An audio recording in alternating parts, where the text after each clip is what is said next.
أعوذ بالله من الشيطان الرجيم بسم الله الرحمن الرحيم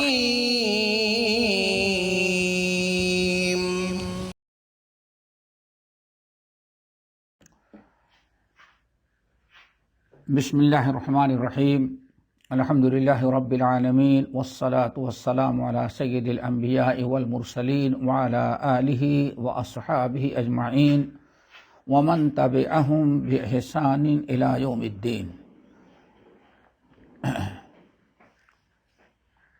اما بعد، محترم دینی بھائیوں، بہنوں اور اس پروگرام میں شامل ہو کے سننے والوں، اللہ تعالی ہم تمام حضرات کو اپنے نبی کی لائی ہوئی شریعت اور دین سیکھنے سکھانے کی توفیق دے۔ اللہ ہمارے اندر ذوق اور شوق پیدا کر دے، اور جن اعمال کو اللہ کے رسول صلی اللہ علیہ وسلم نے یا اللہ تعالی نے بڑی فضیلت اور بڑے اجر و ثواب کا بنایا ہے، ان تمام اعمال کو اللہ تعالی ہم سب کو اپنانے کی توفیق نصیب فرمائے۔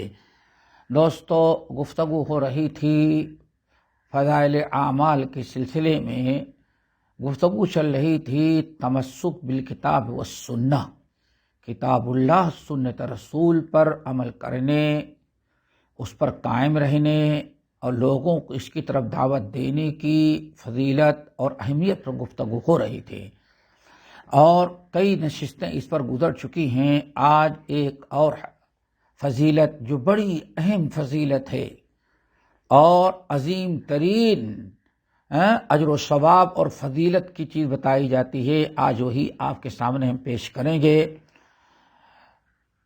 اللہ کے رسول صلی اللہ علیہ وسلم نے جو لوگ فتنے، فساد، ضلالت و گمراہی، بے دینی کے دور میں جہاں الحاد اور بے دینی کا غلبہ ہو، روشن خیالی، فیشن پرستی، آزادی کا نعرہ لگایا جا رہا ہو اور لوگ اندھے گونگے بہرے بن کر اس کے پیچھے دوڑ رہے ہوں، ایسے فتنے اور ایسے مشکل دور میں کتاب و سنت پر عمل کرنا اور کتاب و سنت کی دعوت دینا، اس پر قائم رہنا کتنی بڑی فضیلت ہے، کتنی بڑی فضیلت ہے اور کتنی اہمیت ہے کہ نبی علیہ السلام نے ایسے لوگوں کے لیے دعائیں دی ہیں۔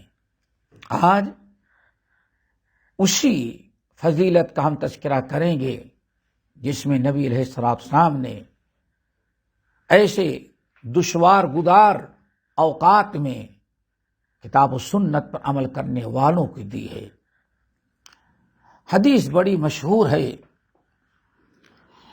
کہ صحیح مسلم کی حدیث ہے، نبی علیہ السلام نے ارشاد فرمایا، بدأ الاسلام غریبا وسيعود كما بدا فطوبى للغرباء۔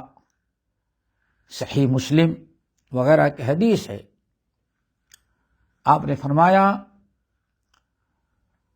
بدأ الاسلام غریبا وسيعود كما بدا فطوبى للغرباء۔ بس 3 جملے حدیث کے ہیں، لیکن بہت بڑی فضیلت ہے۔ بدأ الاسلام غریبا ایک جملہ، وَسَيَعُودُ كَمَا بَدَا دوسرا جملہ، فَطُوبَى لِلْغُرْبَىٰ یہ تیسرا جملہ ہے۔ اللہ کے نبی علیہ السلام ارشاد فرماتے ہیں، اسلام کی ابتدا ہوئی ہے غربت میں اور دوبارہ پھر غربت میں چلا جائے گا۔ فطوبى للغرباء، پھر آپ نے دعا دی کہ توبہ ہو غربا کے لیے، توبہ ہو غربا کے لیے۔ اس حدیث کو سمجھنے کے لیے تھوڑی سی تفصیل کی ضرورت ہے۔ پہلا جملہ یہ ہے، اللہ رسول صلی اللہ علیہ وسلم نے فرمایا کہ اسلام کی ابتدا ہوئی ہے غربت میں، غریبی کی حالت میں۔ پہلے تو سمجھے غریب کس کو کہتے ہیں؟ غریب اصل میں کہتے ہیں جو بعید الوطن ہو، یعنی عربی زبان میں غریب کہتے ہیں اس انسان کو جو بعید الوطن ہو، یعنی انسان اپنے اہل ویال، اپنے شہر، اپنے علاقے سے کہیں دور دراز اجنبی علاقے میں ہو، جہاں نہ اس کے اہل ویال ہوں، نہ اس کا گھر ہو، نہ اس کے پہچان کے لوگ ہوں، اکیلا، سب کے لیے اجنبی ہے۔ عربی زبان میں اس کو کہا جاتا ہے غریب۔ دیکھیے، انسان اپنے اہل ویال سے، اپنے گھر سے، اپنے دوست احباب سے، اپنے وطن سے کہیں اکیلا چلا گیا ہے، جہاں کوئی پہچان کا نہیں، سب لوگ اجنبی ہیں، ایسے انسان کو کہا جاتا ہے غریب۔ دوسرے لفظوں میں غریب کا ترجمہ عربی میں مسافر کیا جاتا ہے، مسافر کو غریب کہتے ہیں، غریب الوطن ہے۔ یہ تو ایک معنی ہوا، اور اسی سے ایک معنی اور نکلتا ہے اجنبیت، چونکہ جو انسان اپنا گھر، اپنے اہل ویال، اپنا وطن، دوست احباب کو چھوڑ کر کہیں مسافر ہوتا ہے، غریب ہوتا ہے، تو وہ سب لوگوں کے لیے اجنبی ہوتا ہے۔ اسی لیے ایسا انسان کہیں سے گزرے تو سب لوگ دیکھتے کون آ گیا یہاں، کوئی اس کو پہچانتا نہیں، بیچارہ کہیں ٹھکانہ نہیں، کہیں یہاں پڑا رہتا ہے، کہیں وہاں پڑا رہتا ہے، اجنبی کہتے ہیں۔ تو اب سمجھیں، اللہ کے نبی علیہ السلام فرماتے ہیں بدا الاسلام غریبا، اسلام کی ابتدا ہوئی ہے غریبی میں، یعنی اجنبیت میں۔ اب دو معنی ہوا، ایک تو یہ اسلام کی جب ابتدا ہوئی تو اسلام کسی جگہ تھا ہی نہیں دنیا میں، کسی جگہ نہیں تھا دنیا میں۔ مکے میں بھی لوگ کوئی ایسا نہیں تھی جس کے پاس اسلام ہو۔ جب اللہ تعالیٰ نے اسلام کو بھیجا تو مکے والوں کے لیے بالکل یہ اسلام کا کوئی ٹھکانہ مکے میں نہیں تھا، مسافر کی طرح اجنبیت کی زندگی اسلام گزار رہا تھا۔ سب کو بڑا تعجب تھا، یہ کون سا نیا دین لے کر کے آ گیا، کون سے نیا دین لے کر کے آ گیا۔ اسلام سے کوئی مانوس نہیں تھا، یا نہ کوئی اسلامی مرکز تھا، نہ کوئی اسلامی سینٹر تھا، نہ اسلامی لوگ تھے کہ اسلام وہاں پناہ لے۔ دھیرے دھیرے دھیرے دھیرے اسلام ایک کے دل میں اترا، حضرت بلال نے قبول کیا، حضرت خدیجہ نے قبول کیا، پھر حضرت علی نے قبول کیا، ابو بکر نے قبول کیا، تو یہ لوگ بھی ایک عجیب اور غریب نگاہوں سے دیکھے جائے، کون سا نیا دین پیدا کر لیا۔ چلتے چلتے اسلام آج ایک منزل پر پہنچا۔ ابتدا اسلام کی غریبی میں ہوئی، اور غریبی میں کیسے ہوئی آپ دیکھیے، اس کو بھی سمجھنے کی ضرورت ہے۔ ہمارا اور آپ کا، دنیا کے تمام مسلمانوں کا اس بات پر ایمان اور یقین ہے کہ اسلام ہی سب سے قدیمی جب سے اللہ تعالی نے انسان کو پیدا کیا، حضرت آدم علیہ السلام، اس وقت سے اسلام چلا اور آج تک اسلام چلا آ رہا ہے، کوئی نیا دین نہیں۔ آدم علیہ السلام اسلام والے تھے، اللہ نے ان کو دین اسلام دیا۔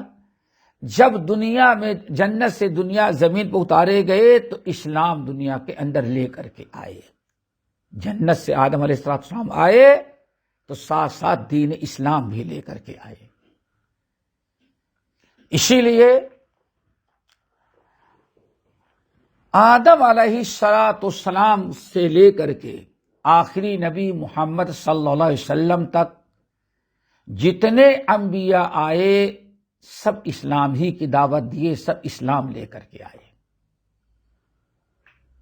اسلام کے علاوہ کوئی دین دنیا میں نہیں تھا، سارے دین بنائے ہوئے ہیں، زمینی ہیں۔ اسلام ایک مذہب ہے جو آدم جنت سے لے کر کے اللہ نے بھیجا تھا ان کو۔ جتنے انبیاء علیہ السلام آئے سب اپنے آپ کو مسلمان کہتے، انی من المسلمین، انی من المسلمین۔ حضرت نوح علیہ السلام کو دیکھو، من المسلمین۔ ابراہیم خلیل اللہ کو ذرا دیکھو، کہتے ہیں مسلمان۔ چلتے چلتے یہاں تک کہ مکے میں جب انسان آباد ہوئے، آپ حضرات جانتے ہیں مکہ مکرمہ میں اسماعیل اور ان کی والدہ ہاجرہ سے پہلے کوئی انسان مکے میں آباد نہیں تھا۔ ایک جنگل، پہاڑ، وادی، بس یہی ساری چیزیں تھیں، کوئی انسان ابھی تک آباد نہیں تھا۔ اسماعیل علیہ السلام اور ان کی ماں ہاجرہ، یہی دونوں سب سے پہلے مکے میں آباد ہوئے۔ اللہ تعالی کے حکم سے ابراہیم خلیل اللہ نے اپنے بیٹے اسماعیل بی بی ہاجرہ کو آباد کیا۔ انی اسکنت من ذریتی بواد غیر ذی زرع عند بیتک المحرم ربنا لیقیموا الصلاۃ، قرآن سے بالکل واضح ہے۔ حضرت اسماعیل علیہ السلام بھی نبی کے بیٹے مسلمان تھے۔ حضرت ہاجرہ نبی کی بیوی، ابراہیم خلیل اللہ کی بیوی، مسلمان تھی۔ سب سے پہلی آبادی مکے میں جو آئی وہ اسلام اور مسلمانوں کی تھی۔ پھر آگے چل کر کے اللہ تعالی نے اسماعیل علیہ السلام کو اپنا رسول و پیغمبر بنایا، اسلام ہی کی دعوت دی، اور یہاں تک کہ آپ اگر قرآن کا مطالعہ کریں تو اسماعیل علیہ السلام نماز بھی پڑھتے تھے، نماز کی دعوت بھی دیتے تھے، اپنی اولاد کو نماز کا پابند رکھتے تھے۔ رب العالمین نے فرمایا سورۃ مریم کی آیت، اعوذ باللہ من الشیطان الرجیم، بسم اللہ الرحمن الرحیم، واذکر فی الکتاب اسماعیل انہ کان صادق الوعد وکان رسولا نبیا وکان یأمر اہلہ بالصلاۃ والزکاۃ وکان عند ربہ مرضیہ۔ دیکھا آپ نے، اللہ تعالی نے فرمایا اسماعیل علیہ، ہمارے نبی اسماعیل کا قصہ ان لوگوں کو بیان کریں۔ انہ کان صادق الوعد، سچے کے وعدے تھے، اللہ نے ان کو رسول و نبی بنایا تھا۔ وکان یأمر اہلہ بالصلاۃ، نماز کی بڑی پابندی کرتے تھے اور اپنے اہل ویال کو نماز کا حکم دیتے تھے، نماز کی تاکید کرتے، نماز کا حکم دیتے تھے۔ وکان عند ربہ مرضیہ، اپنے رب کے نزدیک بہت پسندیدہ تھے۔ حضرت اسماعیل علیہ السلام کو اللہ نے نبی بنایا. ان کے والد ابراہیم علیہ السلام بھی ابو الانبیاء ہیں، نبی اور پیغمبر تھے. اب ساری عرب قوم جو ہے یہ حضرت اسماعیل علیہ السلام کی نسل ہے. اسماعیل علیہ السلام اسلام کی دعوت دیتے رہے، صوم اور صلات کی دعوت دیتے رہے، توحید کی دعوت دیتے رہے، اور باقاعدہ مکے کے لوگ انہی کی نسل تھے تو وہی ان کا بھی مذہب تھا، اسلام پر چلتے رہے. اللہ تعالیٰ نے حرم بھی انہی کے قبضے میں دیا تھا، حرم کی پاسبانی بھی کرتے تھے، طواف بھی کریں. زمزم اللہ تعالیٰ نے ان کو دیا تھا، ساری برکتیں مکے میں تھیں. لیکن حضرت ہاجرہ علیہ السلام ایک عرصے دراز کے بعد دنیا سے چلی گئیں، وفات پا گئیں. اسماعیل علیہ السلام بھی کل نفس ذائقۃ الموت کے تحت وہ بھی دنیا سے چلے گئے. لیکن ماں بیٹے کے چلے جانے کے بعد بھی مسلمان اور اسلام مکے میں باقی تھا. ایک اللہ کی عبادت ہوتی تھی، شرک کا کوئی تصور نہیں تھا، مورتیوں کا کوئی وجود نہیں تھا. ایک اللہ وحدہ لا شریک کی عبادت ہے، شرک کا کوئی نام و نشان نہیں تھا. یہی دین اسلام ایک عرصے تک مکے میں چلتا رہا. ابراہیم اور اسماعیل علیہ السلام کی نسل ان کے بعد بھی چلتا رہا. لیکن صحیح بخاری کی روایت عبداللہ ابن مسعود عبداللہ ابن عباس رضی اللہ تعالیٰ عنہما کی روایت،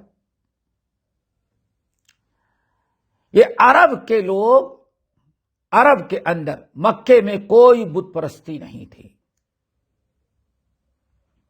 لیکن یہ شام وغیرہ کے علاقے جو تھے یہاں بت پرستی شروع ہو چکی تھی، یہاں بتوں کی پوجا ہوتی تھی. مکے کا ایک بہت بڑا تاجر، مالدار سردار عمرو بن لحی، یہ مکے کا سردار تھا، بڑا مالدار ترین انسان.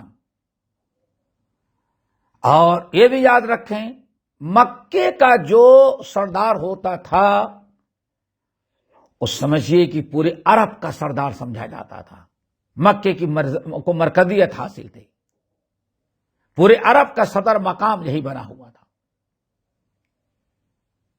ہمیشہ عمرو بن لحی حج کے موسم میں جب عرب کے لوگ آتے حج کرنے کے لیے، دیکھیں حج کرنے کے لیے، اسلام حج بھی باقی تھا، حج کرنے کے لیے آتے تو عمرو بن لحی سب کی بڑی خدمت کرتا تھا، ستو پلاتا، کھانے پینے کا انتظام کرتا، اور سب کا سردار بن کر کے رہتا پورے عرب کا. ایک مرتبہ یہ شخص شام کی طرف گیا تجارت کے لیے، اپنے کاروبار کے لیے. جب کاروبار کے لیے شام گیا، ہمیشہ جاتا رہا، ایک مرتبہ جب جا رہا تھا اور شام کے ملک شام میں داخل ہونا چاہا تو شہر سے پہلے بڑی بھیڑ بھاڑ نظر آئی، بڑی بھیڑ بھاڑ نظر آئی لوگوں کی. یہ پہنچا تو دیکھا کہ ایک مورتی پڑی ہوئی ہے اور سارے لوگ اللہ تعالی سے دعا کر رہے ہیں. مورتی رکھی ہوئی ہے درمیان میں اور دعا کر رہے ہیں. پوچھا یہ کیا کر رہے ہو؟ کہا بارش نہیں ہو رہی ہے تو ہم لوگ بارش کی دعا کر رہے ہیں. پوچھا یہ مورتی کیا چیز ہے؟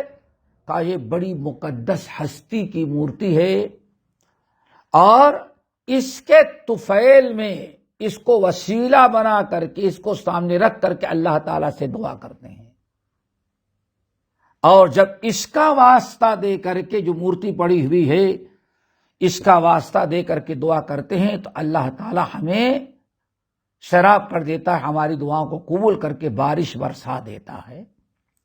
یہ بڑی مقدس ہستی ہے۔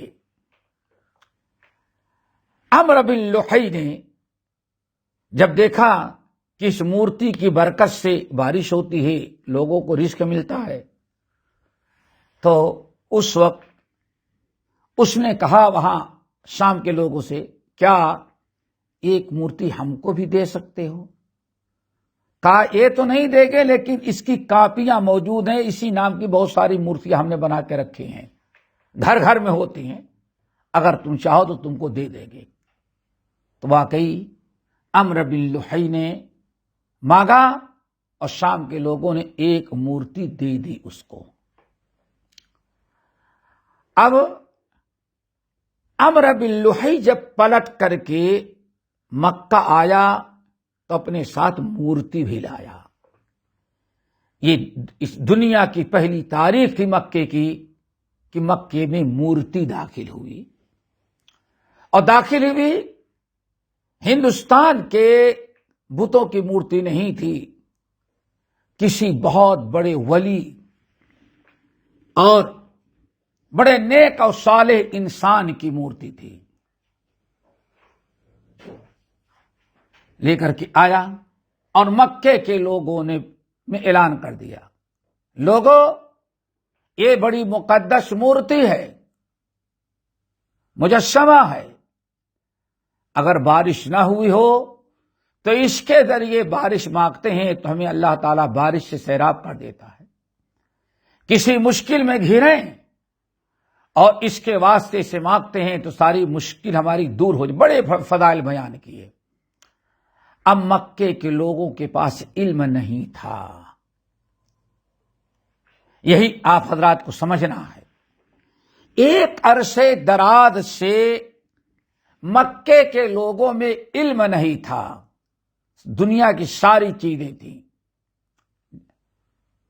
تجارت اور بزنس کرتے رہے، بڑی بڑی دکانیں کاروبار کھول رکھے تھے، لیکن دین اسلام کا علم، دینی علوم و شریعت کا علم نہیں تھا، جاہل تھے۔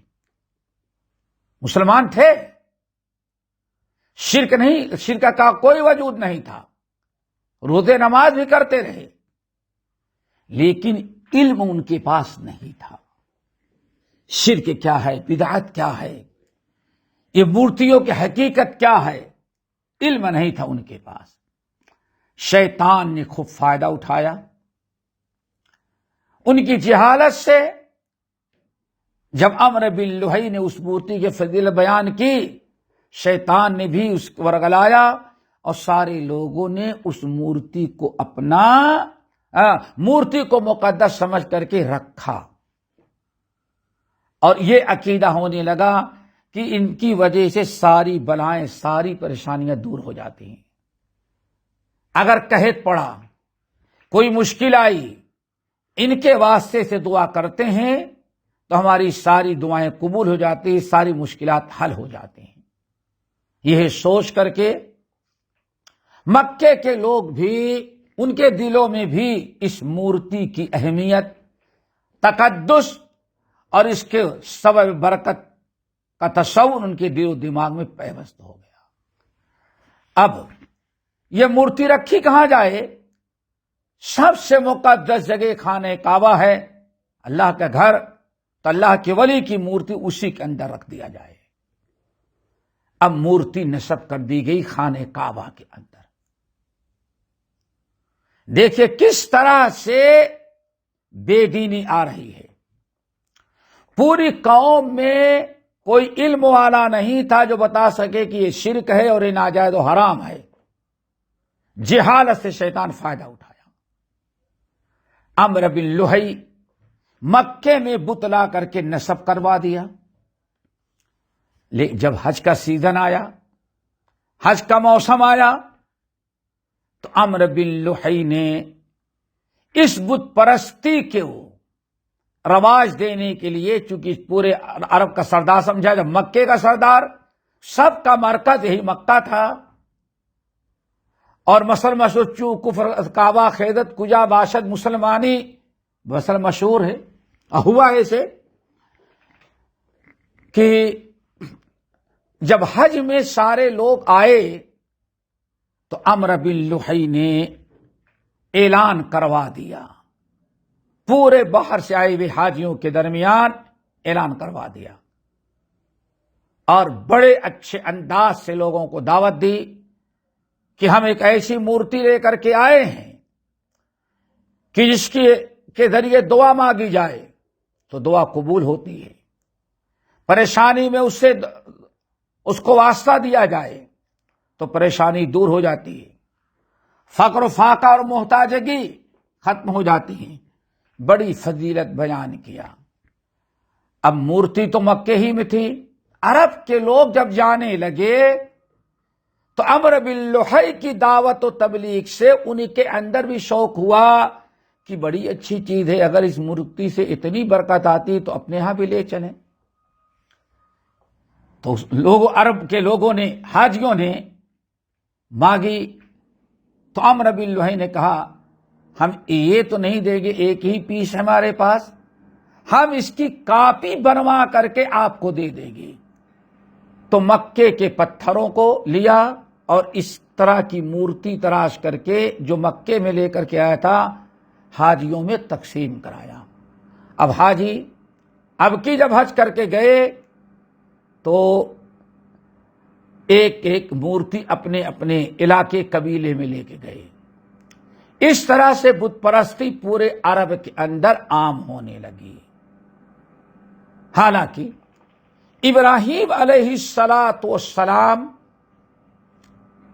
اور ان کے بیٹے اسماعیل دونوں نبی تھے، دونوں بت شکن تھے، توحید کے داعی علم بردار تھے، لیکن ایک عرصے دراز کے بعد جہالت جب عام ہوئی، علوم شرعیہ ختم ہو گیا، علماء ربانی باقی نہ رہے، شرک، کفر، بدعات اور ضلالت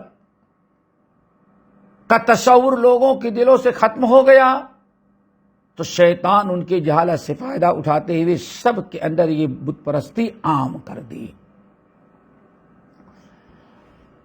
دیکھیے ایک کس طرح سے دین اسلام مٹا، اب دن بدن یہ بت پرستی عام ہوتی گئی۔ ایک عرصہ گزر جانے کے بعد اصلی اسلام ختم ہو گیا، اور یہ اسلام کے نام پر، باپ دادا کے نام، دین کے نام پر ایک نیا دین ایجاد کر لیا گیا۔ اللہ کو مانتے تھے، اپنا خالق، اپنا مالک، اپنا رازق، اللہ کو مانتے تھے، لیکن ایک نظریہ پیدا ہو گیا کہ اب اللہ تعالی سے اب تک پہنچنے کے لیے کوئی، اللہ تعالی سے دعا کو قبولیت کے لیے کسی نہ کسی واسطے کی ضرورت ضرور پڑتی ہے، اور یہ مورتی جو ہے یہ بڑی مقدس ہے۔ اب دھیرے دھیرے بت پرستی پورے مکے میں عام ہوئی اور اسلام ختم ہو گیا، اور بت پرستی شرک بالکل عام ہو گیا۔ آنے والی نسل اسی بت پرستی کو دین ابراہیمی اور دین اسماعیلی سمجھا، چونکہ آنکھیں کھولے تو بت پرستی عام تھی، سوجھ بوجھ آئی تو بت کی پوجا کرتے ہوئے دیکھا، اپنے ماں کو، اپنے باپ کو، اپنے عزیز و اقارب کو، ہر ایک انسان بت پرستی میں مبتلا ہے۔ یہی ایک عرصے دراز تک معاملہ چل رہا تھا، یہاں تک کہ جب بت پرستی بالکل عام ہو گئی، صحیح مسلم کی حدیث، اللہ کے رسول نے ارشاد فرمایا، الہ العالمین نے دنیا والوں کے اوپر اپنی نگاہ ڈالی تو دیکھا کہ ہر انسان شرک میں مبتلا ہے. فَمَا قَطَعَهُمْ عَرَبُهُمْ وَعَجَمُهُمْ. اللہ رسول صلی اللہ علیہ وسلم فرماتے ہیں عرب اور عجم ہر ایک اللہ تعالیٰ کو اللہ نے دیکھا ہر ایک شرک میں مبتلا ہے، خالق کو چھوڑ کر کے مخلوق کی عبادت کر رہا ہے. اللہ اس سے بڑا ناراض ہوا. اللہ رب العالمین نے پھر اپنے بندوں پر رحم کیا اور آخری نبی محمد صلی اللہ علیہ وسلم کو رسول و پیغمبر بنا کر کے بھیجا تاکہ دوبارہ اسلام کی دعوت دیں. جو دین اسلام سارے نبیوں کا تھا، اور حضرت ابراہیم اور حضرت اسماعیل باپ بیٹے جس دین کی دعوت دیے تھے، جس دین کی تعلیم دی تھی، اور اسماعیل علیہ السلام جس دین پر اپنی قوم کو چھوڑ کے گئے تھے وہ دین اسلام تھا. لیکن بت پرستی اتنی زیادہ عام ہو گئی کہ اب اسی بت پرستی کو لوگوں نے دین ابراہیمی کو سمجھ لیا، اسی کو اسلام سمجھا، اسی کو دین سمجھا، اسی کو اللہ تعالیٰ تک کے تقرب اور اللہ تعالیٰ تک پہنچنے کا ایک ذریعہ سمجھ لیا. اب دین اسلام عرصے دراز سے مکے سے غائب ہو چکا ہے. دین اسلام کا وجود نہیں، شرکیہ کفریہ اعمال تھے. جب اللہ تعالیٰ نے اپنے آخری نبی محمد صلی اللہ علیہ وسلم کو رسول بنا کر کے بھیجا اور آپ نے دعوت دی، یا ایھا الناس اتقوا رب یا ایھا الناس، اے لوگو اعبدوا ربکم، اے لوگو صرف ایک اللہ کی عبادت کرو، اللہ کے علاوہ کسی اور کی عبادت نہ کرو. اور نے فرمایا اترکوا ما کان یعبد آباؤکم، اے مکے کے لوگو ایک اللہ وحدہ لا شریک اپنے خالق اور مالک کی عبادت کرو. وَاتْرُكُوا مَا كَانَ يَعْبُدُ آبَاؤُكُمْ، تمہارے باپ دادا جن مورتیوں کی عبادت کرتے تھے ان کو تم چھوڑو. جب نبی علیہ السلام نے اس کی دعوت دی تو مکے لوگوں نے کہا یہ کہاں سے نیا دین لے کر کے آ گیا. سارے مکے کے لوگ اور سارے عرب کے لوگ بڑے تعجب میں پڑ گئے. اجعل الآلہۃ الہا واحدا ان ھذا لشیء عجاب. کوئی نیا دین اللہ کے رسول نے پیش نہیں کیا تھا، وہی دین تھا جس دین کی دعوت اسماعیل علیہ السلام دے رہے تھے، جس دین پر اسماعیل علیہ السلام مکے میں اپنی قوم کو چھوڑ کر کے گئے تھے. اسی دین کی دعوت، اسی اسلام کی دعوت جو سارے نبیوں کا دین تھا، اللہ تعالیٰ آدم علیہ السلام کے زمانے سے چلا آ رہا تھا، اسی دین کی دعوت دی. لیکن لوگوں نے اس کو ایک نیا دین سمجھا، اجنبی دین سمجھا. بڑا تعجب ہونے لگا. کہتے ہیں نیا دین لے کر کے آئے، اجعل الآلہۃ الہا واحدا. یہ کیسے ہو سکتا ہے؟ بڑی تعجب کی بات ہے کہ پوری کائنات میں صرف ایک اللہ کی عبادت کی جائے اور ان مورتیوں کو جو باپ دادا جس کی عبادت ان کو ترک کر دیا جائے. یہ کیسے ہو سکتا ہے؟ اسی چیز کی طرف نبی علیہ السلام نے حدیث میں اشارہ کیا، بدا الاسلام غریبا. اسلام کی ابتدا جب ہوئی، میں نے اسلام کی دعوت جب دیا تو پورے مکے والوں میں اسلام بالکل غریب تھا. غریب یعنی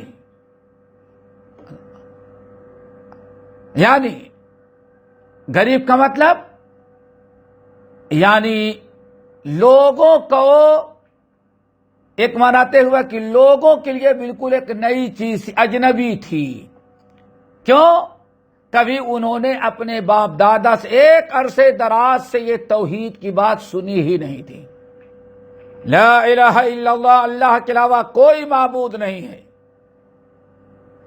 تمہارے باپ دادا جن کی عبادت کرتے اس کو چھوڑو. یہ تصور ان کے دل و دماغ میں نہیں گھس رہا تھا. ان کے لیے یہ دین بالکل ایک اجنبی، ایک نئے دین تھا. طبیعت قبول کرنے کے لیے تیار نہیں تھی. اگر کسی نے قبول بھی کر لیا تو بھی ان کے لیے ایک بڑا اچنبھا ہوتا تھا، یہ کیسے نیا دین لے کر کے آ گیا. اللہ کے رسول نے فرمایا بدأ الاسلام غریبا، اے مسلمانوں آج جس طرح سے، چونکہ آپ مدینے میں بیان فرما رہے ہیں، آج جس طرح سے اسلام لوگوں میں پایا جاتا ہے، کثرت سے مسلمان ہیں اور اسلام کو لوگ جانتے ہیں، ایسے ہمیشہ سے نہیں رہا. ہمارے آنے کے پہلے ہم نے جب اسلام کی دعوت شروع کی تھی تو اسلام ان لوگوں کے لیے بالکل غریب تھا، اجنبی تھا. اسلام کو کوئی جانتا نہیں تھا، پہچانتا نہیں تھا. باپ دادا ہے کہ دین اور رسومات کو انہوں نے حق سمجھ رکھا تھا، وہی کامیابی کی راہ سمجھ رکھے تھے. بدأ الاسلام غریبا، اسلام بالکل اجنبی، ایک نئی چیز لگتا تھا، نئی چیز لگتی تھی لوگوں میں. اور دوسرا معنی کہ صرف مکے ہی میں چند لوگوں میں اسلام تھا، باقی اسلام کی کوئی جگہ ہی مکے میں نہیں تھی. بہرحال دوستو، اس طرح سے اسلام دنیا میں آیا.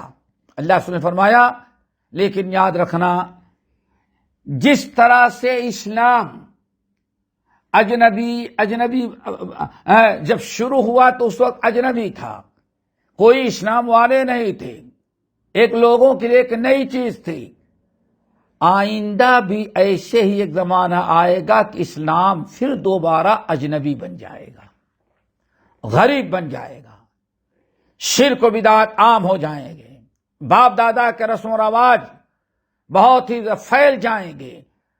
انہیں ساری غلط چیزوں کو لوگ اسلام سمجھیں گے، اور جو اسلام ہوگا، جب اسلام کی بات بتائی جائے گی تو وہ لوگوں کو کے لیے بڑی تعجب کی چیز ہوگی. بدأ الاسلام غریبا وسیعود کما بدا، اسلام کی ابتدا ہوئی ہے غریبی کی حالت میں، اور آج تو اسلام بڑے عروج پر ہے. آن فرمائے لیکن وسیعود کما بدا، آئندہ پھر ایک زمانہ ایسا آئے گا کہ اسلام پھر ویسے ہی لوگوں کے لیے نئی چیز بن جائے گی. شرک، بدعات، ضلالت اور گمراہی، باپ دادا کے رسم و رواج، یہود و نصارہ کے طور طریقے اسلام کے نام پر اتنے زیادہ عام ہو جائیں گے کہ لوگ انہی کو اسلام اور انہی کو دین سمجھ لیں گے. جب انہیں کوئی سچی بات بتائی جائے گی تو لوگ کہیں گے نیا دین کہاں سے لے کر کے آ گیا. آپ نے ارشاد فرمایا تیسری چیز فتوبا للغربا، توبہ ہو غربا کے لیے. غربا، اس زمانے میں جو غربا ہوں گے، غریب کی جمع غربا، اللہ رسول فرماتے توبہ ہو ان کے لیے، بڑی مبارک ہو ان کے لیے. اللہ تعالی ہم سب کو اپنے دین کی صحیح سمجھتا فرمائے. یہ نبی علیہ السلام کی حدیث جس کا جو میں نے پڑھی، اس کے 3 جملے ہیں. بدأ الاسلام غریبا وسیعود کما بدا فتوبى للغربا. اب غربا کی مزید معنی اور اس کی تفصیلی وضاحت انشاءاللہ ہم اگلے نشست میں کریں گے. اللہ تعالی ہم سب کو عمل کی توفیق نصیب فرمائے. اقول قولی ھذا واستغفر اللہ من کل ذنب واتوب الیہ.